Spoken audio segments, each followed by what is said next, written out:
Trying to be cool, so here we go again. Here we go again. You got nothing on me, on me. You got nothing on me, on me. You got nothing on me, on me. Hey, Meagan Estees here, coming to you from Arizona. We're going to jump in today and go over the 5 things that I think you should know about living in Phoenix.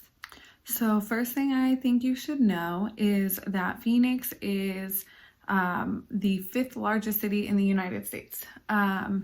It's definitely a big city. It's got lots of people, lots of hustle and bustle. It's made up of lots of little cities as well. So you have Phoenix, and then it's surrounded by the metro areas. North and east, you have like Scottsdale, and you have Tempe, and then Mesa and Chandler kind of south of there, or southeast of Phoenix, I should say. South of Phoenix, you have like Tolleson and Avondale.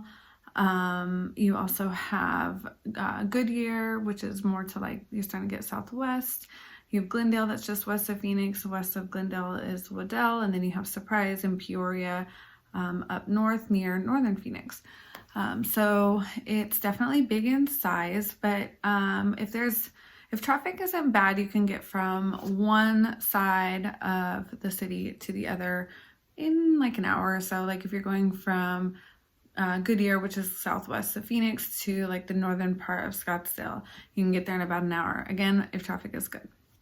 So since we're on the topic of traffic, I think the second thing you should know about Phoenix are the freeway systems and ways to get around.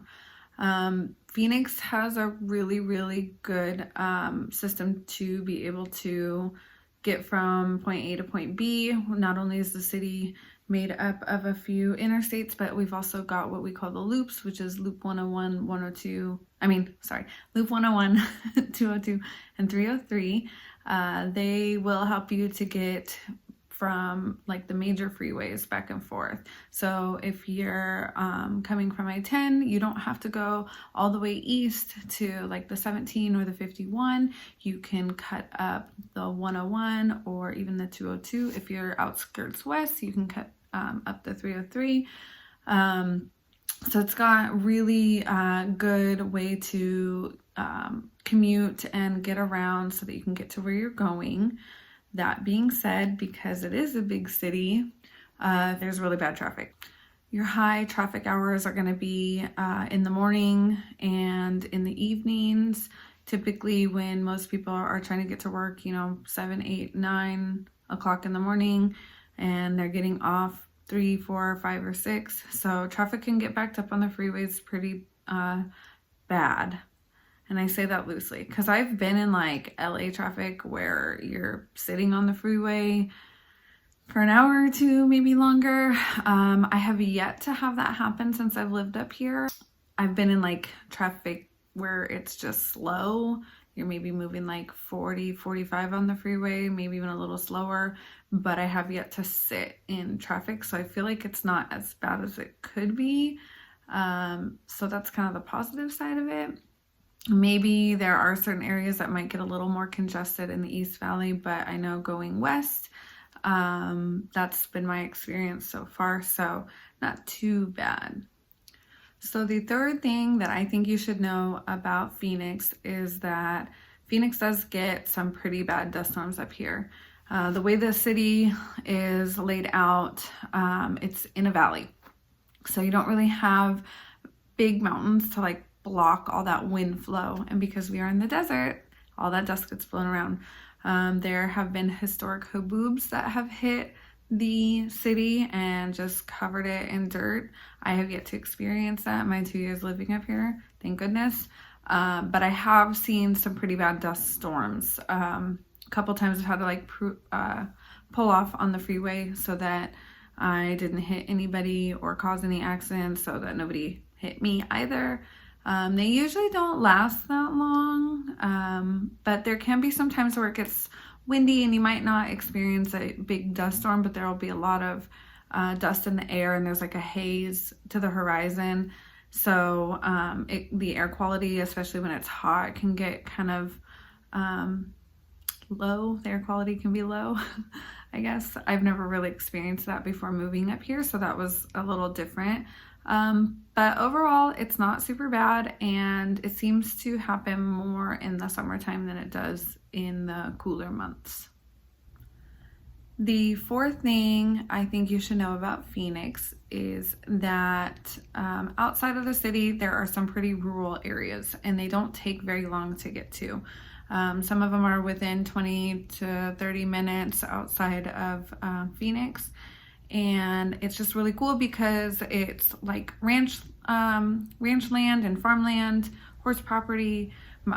So like where we live out in Goodyear, it's kind of like that. If I go out of my neighborhood and I head east, I'm headed back towards the city. So there's a lot of like dining and shopping in a very short distance. If I head west out of my neighborhood, I am surrounded by all this great farmland, fields, horses. My kids love that they can go on a walk and see all of these different creatures and critters. There's a field near us that is like littered with owls at sundown. There's besides horses, there's cows and chickens and pigs. We've seen donkeys, so it's a really neat experience for them. It's nice to be able to take them to see that kind of stuff where you normally wouldn't see that in big cities. But where we live, it's like the best of both worlds. And my fifth thing that you should know about Phoenix is that there is lots of entertainment, dining, bars, unique and trendy restaurants, lots of stuff for kids to do, museums. There's a really nice aquarium up here, really cool zoo, just plenty to do for the whole family. You can never say that you're bored. There's lots of indoor activities, which is nice for summertime because it does get really hot up here.